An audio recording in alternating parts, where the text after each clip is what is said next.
자, 폴 리케르 세 번째입니다. 그래서 이제 앞에 이 지금 사랑과 정의라고 하는 번역된 논문입니다. 거기에 이제 500페이지까지는 이 소위 이제 그 언어학자, 담론학자, 해석학자로서의 폴 리케르가 갖고 있는 성경의 해석에 관련된 부분을 굉장히 철학적으로 얘기한 겁니다.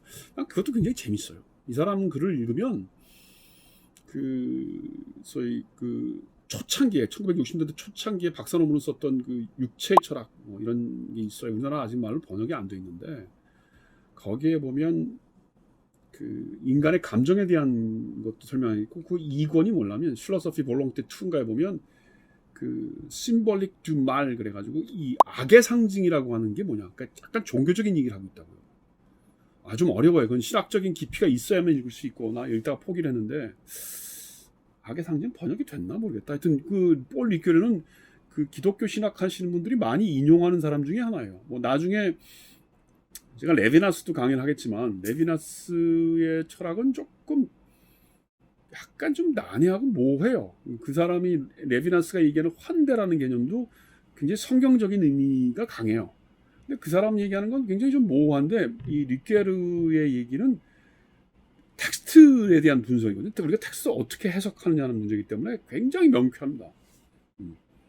특히 인문학 하신 분들 뭐 하는 사람들은 리케르 한번 꼭 읽어보실 필요가 있어요. 자, 그 다음에 이제 501페이지부터는 조금 이제 우리가 아는 얘기가 나와. 뭐가 나오냐면 니콜라스 율리악, 존 롤스의 사회 정의를 비교하면서 정의가 뭔지를 설명해요. 그러니까 이 지금 리케르 얘기는 기본적으로 이 사람은 아리스토텔레스주의자예요. 그러니까 이 정의라고 하는 게 뭐냐면 좋은 삶을 실천하는 게 정의다.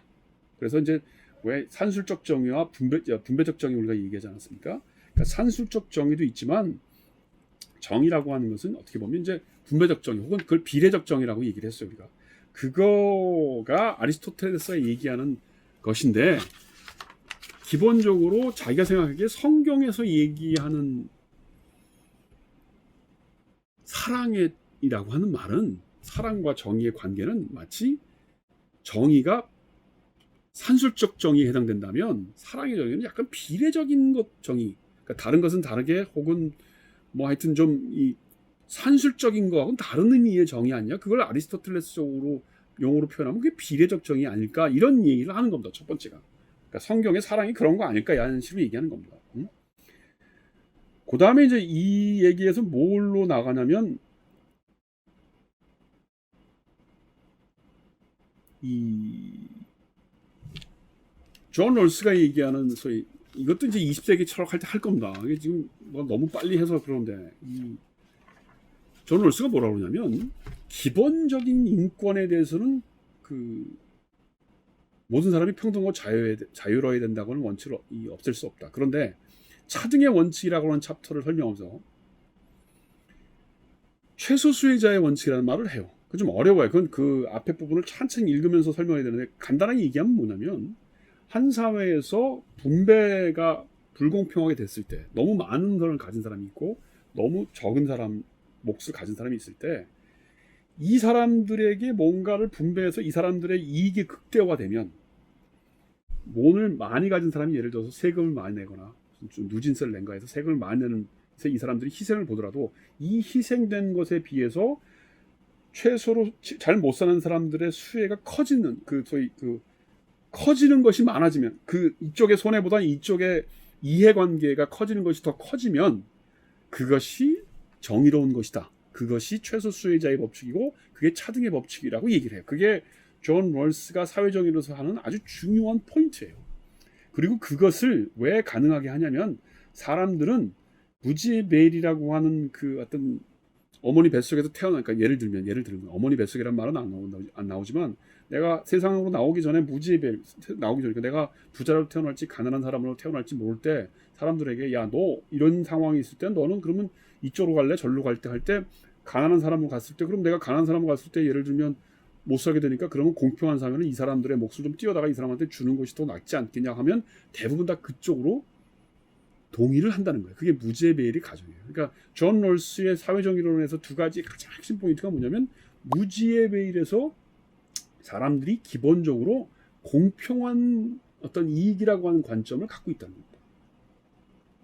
그리고 그렇게 공평한 이해관계를 갖고 있는 사람들은 최소 수혜자에게 이익을 줌으로써 사회 전체가 큰 이익을 받는다면 조금 손해를 보는 사람이 있어도 그거를 용인할 수 있는 자세를 갖는다는 겁니다. 여기가 바로 중요해요. 이 부분은 사실은 여러분들이 아리스토텔레스를 읽지 않고 존 롤스를 읽지 않고 바로 이 지금 존 롤스의 폴 리케르의 이게 지금 503페이지 쪽 정도를 제가 지금 설명한 건데 무슨 말인지 몰라요. 근데 그냥 제가 설명한 걸 듣고 이해하십시오.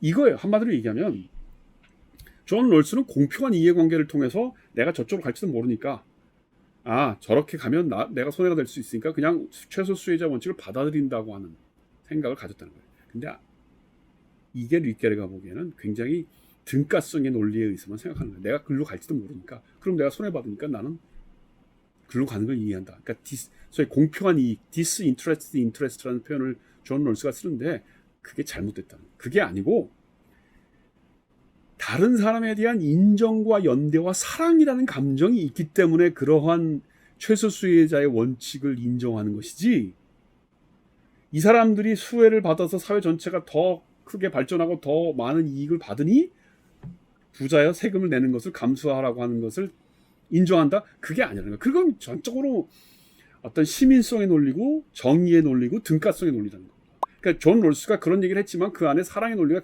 담겨 있다는 것을 몰랐다는 거예요. 무슨 말인지 아시겠습니까? 그리고 그것은 어떻게 보면 아리스토텔레스가 얘기하는 비례적 정의를 거기서 얘기하고 있다는 거예요. 분배적 정의 혹은 비례적 정의를 얘기하고 있다는 거예요. 이게 포인트예요.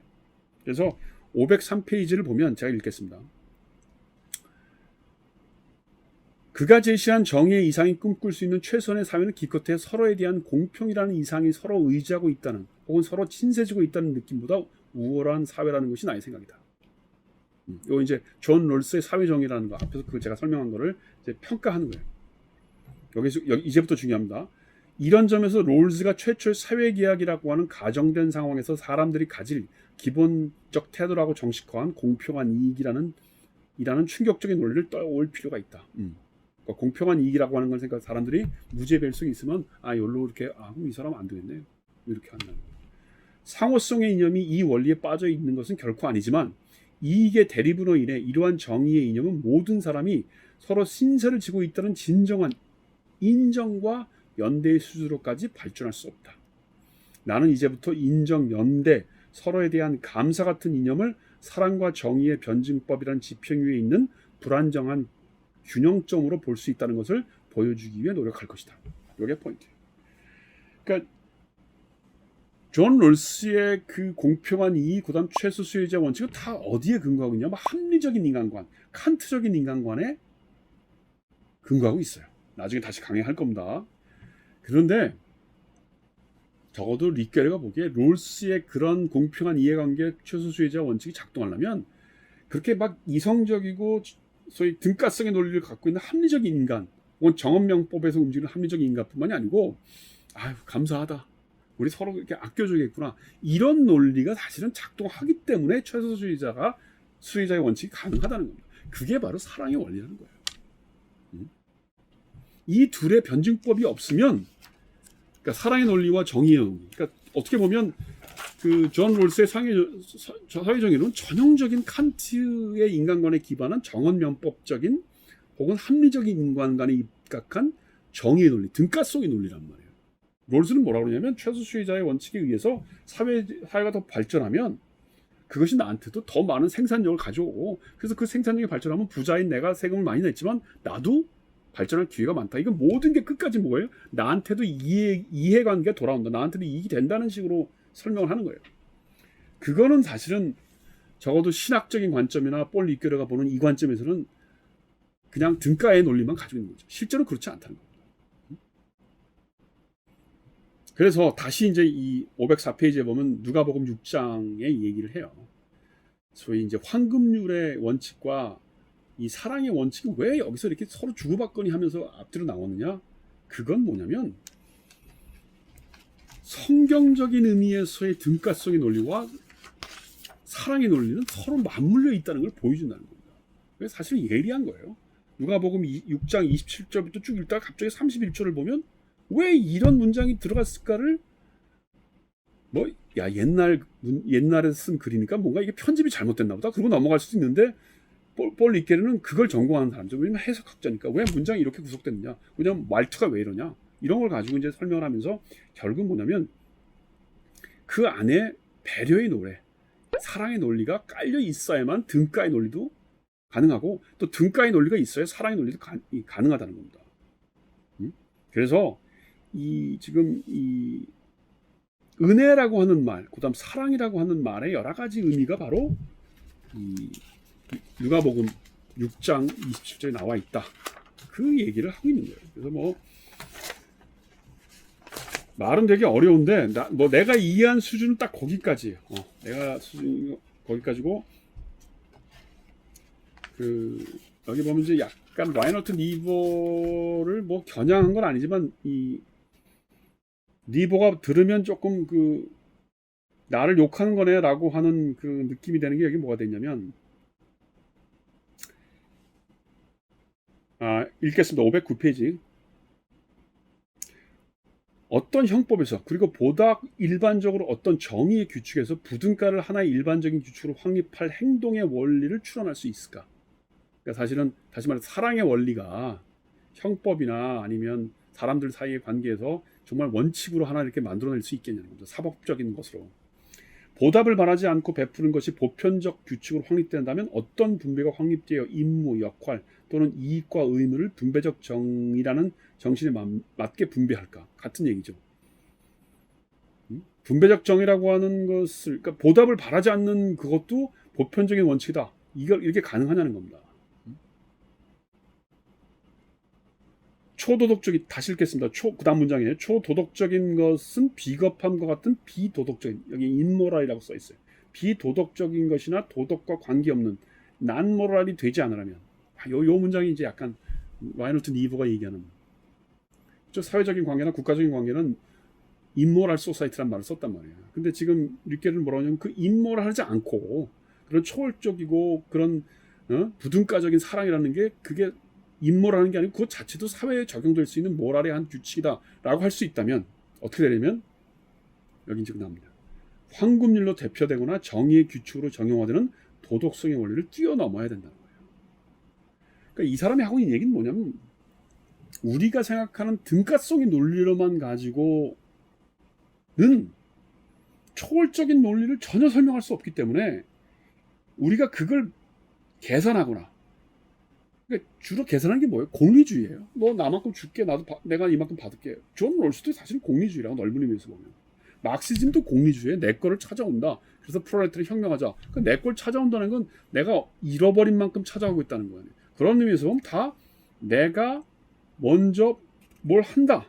그러니까 내 걸 가져온다는 생각이 많은 거예요. 그런데 디스인트레스티드한 행동이 가능하겠냐는 거예요. 사심 없이 하는 행동이 가능하냐는 겁니다. 사심 없이 하는 행동이라는 말의 의미는 뭐예요? 계산하지 않는, 공리주의적인 계산이 작동하지 않는 게 가능하냐는 겁니다. 리케르는 가능하다는 거예요. 어떻게? 511페이지입니다. 신의 계명과 황금률의 결합을 통해서만, 그리고 더 일반화시킨다면, 요거 끊고 합시다. 너무 오래 갔다.